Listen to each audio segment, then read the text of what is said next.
जो माँ की गोद में पलता है, बाप की उंगलियों को पकड़कर चलता है, उनकी जिंदगी के सबसे पहले दोस्त और सबसे पहले टीचर होते हैं उनके माँ बाप, जो उनकी लाइफ में एक ऐसी बुनियाद रखते हैं जिस पर उनका कल खड़ा होता है, कामयाबी का महल खड़ा होता है।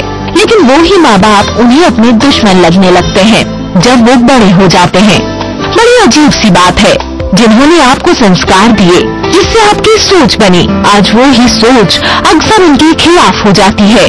जी हाँ, ऐसा कई बार और कई घरों में हो जाता है कि हम बच्चे के साथ एकदम इगोइस्टिक हो जाते हैं। बच्चे की कुछ ऐसी स्टेटमेंट्स या कुछ ऐसे एक्शंस को हम पर्सनल ले जाते हैं और अपनी ईगो से ऑपरेट करते हैं, यानी कि हम इगोइस्टिक हो करके बच्चे से डील करते हैं। हम बच्चे से बहुत ज्यादा गुस्सा हो जाते हैं और रिएक्ट करते हैं, और सच पूछे तो हम भी बच्चे बन जाते हैं। तो यहाँ पर बहुत इंपॉर्टेंट है कि आप अपने पेरेंट के रोल को, उस रिस्पॉन्सिबिलिटी को ध्यान से समझें, जानें और एक अच्छा ग्रोथ, अच्छा अपब्रिंगिंग बच्चे को दें। बच्चे को ये सारी बातें याद रहेंगी और उसके दिमाग में एकदम गड़ जाएंगी और एक बिलीफ बन करके हमेशा उसे परेशान करेंगी कि मेरे पेरेंट्स मुझे इस तरह से ट्रीट करते थे। और अक्सर जब हम लोग काउंसलिंग करते हैं, हम लोगों को देखते हैं, उन्हें वो सारी बचपन की बातें याद होती हैं और उनके पूरे लाइफस्टाइल पे वो सब बातें इम्पैक्ट कर रही होती हैं। वो भी दुनिया से उसी तरह से नेगेटिवली डील कर रहे होते हैं और एक नेगेटिव इमेज सबके बारे में, दुनिया के बारे में बना करके कई ऐसे काम करते चले जाते हैं जो उन्हें बहुत नुकसान पहुंचाते हैं। तो जरूरी है कि आज ही आप इन चीजों को समझें और एक अच्छी अपब्रिंगिंग, एक अच्छा परिवार उस बच्चे को दें। माँ बाप जिनकी उम्मीदों का सहारा होते हैं बच्चे। हर माँ बाप कुछ ख्वाब देखते हैं जिन्हें वो चाहते हैं कि उनके बच्चे पूरा करें। वो ये भी चाहते हैं कि उनके बच्चे वो सब करें जो वो नहीं कर पाए। बच्चा चाहे कितना भी बड़ा हो जाए, माँ बाप के लिए हमेशा बच्चा ही रहता है। अक्सर बच्चे इन उम्मीदों के दबाव में आ जाते हैं। उनकी अपनी चाहते, अपनी सोच होती है जिसे वो पूरा करना चाहते हैं। प्रॉब्लम तब आती है जब हम बच्चे की बातों के ऊपर एज इट इज उनकी बातों को फेस वैल्यू पर लेते हुए उन्हें नेगेटिवली रिएक्ट करते हैं।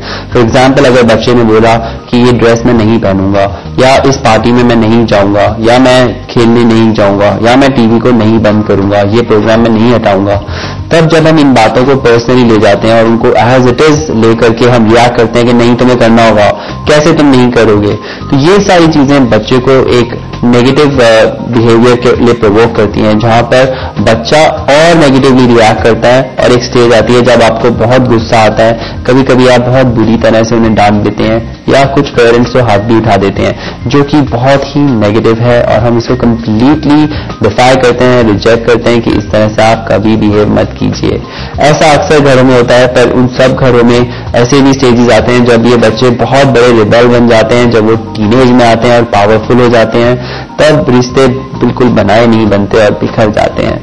तो आज ही इम्पोर्टेंट है कि आप इन चीजों को जानें कि बच्चा जो भी कह रहा है वो अपनी लिमिटेड वोकैबुलरी, जो भी उसके शब्दकोश उसके दिमाग में है, जो भी वर्ड्स उन्होंने सीखे हैं, चाहे वो अपने फ्रेंड्स से, छोटे छोटे लोगों से, छोटे छोटे फ्रेंड्स से सीखे हैं या टीवी में देख करके सीखे हैं, उन्हीं वर्ड्स को वो यूज करते हैं अपने कम्युनिकेशन में।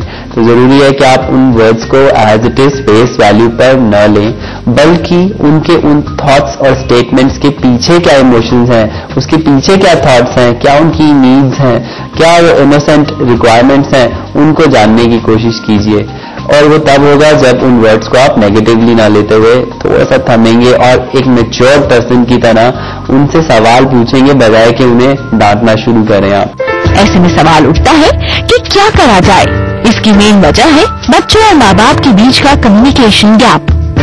अक्सर जब बच्चों के दोस्त बन जाते हैं तो वो हर बात सबसे पहले अपने दोस्तों से शेयर करना चाहते हैं। वो भूल जाते हैं कि उनके सबसे पहले दोस्त उनके पेरेंट्स थे और जो आज भी उनके दोस्त ही हैं। बच्चे पेरेंट्स के कंसर्न नेचर को डांट के रूप में लेते हैं, जबकि ऐसा नहीं है।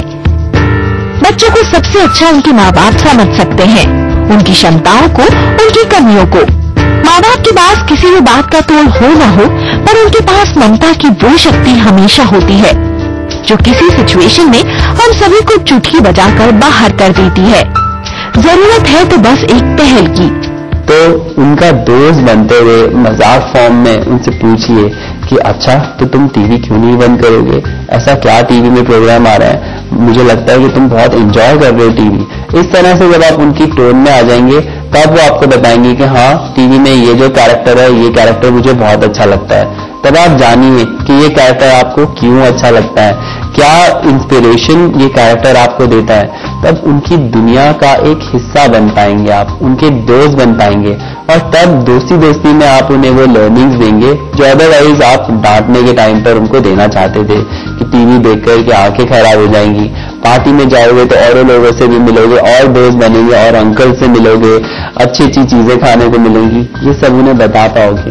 बट अगर आप उनके दोस्त नहीं बनोगे और एक नेगेटिव रोल उनकी लाइफ में अदा करोगे तो वो आपसे दूर होते चले जाएंगे। तब ये भी पॉसिबल है कि वो गलत संगति में जाएं, गलत दोस्तों के साथ दोस्ती करें और वो जो उनको अपना दोस्त समझें। जैसे जैसे हम माँ बाप की छाया में बड़े होते हैं, दुनिया का अच्छा बुरा समझने लगते हैं, अपने फैसले खुद लेने लगते हैं। तब हमें अपनी सोच माँ बाप के एक्सपीरियंस से बड़ी लगने लगती है। जो माँ हमारे बिना कुछ कहे सब कुछ समझ जाती है, आज हम उन्हें अपनी प्रॉब्लम इसलिए नहीं बताते क्योंकि हमें लगता है कि वो समझ नहीं पाएंगी। जिससे दूर होने पर हम रोने लगते थे, आज उसी से हम थोड़ा स्पेस मांगते हैं। आखिर ऐसा क्यों है? नेगेटिव रिएक्ट करना नॉर्मल है, अक्सर हम लोग गलती से कर जाते हैं। बट वाइज लोग वो होते हैं जो अपने रिएक्शंस को ऑब्जर्व करते हैं। जब वो कूल डाउन हो जाते हैं थोड़ी देर के बाद, तब अपने आप से पूछते हैं कि मैंने इतना नेगेटिवली क्यों रिएक्ट कर दिया। और तब आप जानेंगे कि आपकी खुद की कुछ पर्सनल फ्रस्ट्रेशंस हैं, कुछ आपके कुछ फेलियर्स रहे हैं, सुबह दिन में कुछ ऐसी घटनाएं घटी हैं जो आपको अच्छी नहीं लगी थी, जिस वजह से आपने रिएक्ट कर दिया। तो उस समय पर भी अगर आप इस चीज को सेंस कर जाएं, कोई बड़ी बात नहीं है और बहुत अच्छी बात है कि आप अपने पेरेंट के पास जाएं और उसे सॉरी बोलें। अक्सर लोग सॉरी को झुकना समझते हैं, सॉरी झुकना नहीं है, सॉरी ग्रोथ है। अगर आप जाकर के सॉरी बोलेंगे और अपना रीजन बताएंगे और फिर जुड़ने की कोशिश करेंगे, तब भी वो आपका दोस्त बन जाएगा। ये वैसा ही है जैसे हम लोग अपने दोस्तों के साथ डील करते हैं। वहीं दूसरी ओर माँ बाप को भी बदलते दौर के साथ बच्चों को, उनकी जरूरतों को, उनकी इच्छाओं को समझना चाहिए। अपनी सोच को आज के दौर में ढालने की जरूरत है और बच्चों का दोस्त बनकर रहने से ही आप ऐसा कर सकेंगे। वो हमेशा आप में ही अपना दोस्त ढूंढेंगे और हर बात आपसे डिस्कस करेंगे। किसी भी रिश्ते में ईगो आने का एक रीजन होता है कम्युनिकेशन गैप। जब हमारे दोस्त जब कुछ नेगेटिव रिएक्शंस देते हैं, कुछ हमारे हिसाब से नहीं करते हैं, तब हम दोस्ती तो नहीं तोड़ देते, तब हमें डोमिनेट तो नहीं करते। इसी तरह से हमारा बच्चा भी है, वो भी एक इंडिविजुअल है जो हमारे बराबर है। सिर्फ एज में और साइज में वो छोटा है, बट आपके लिए इंडिविजुअल वो उतना ही है जितना आपका दोस्त है।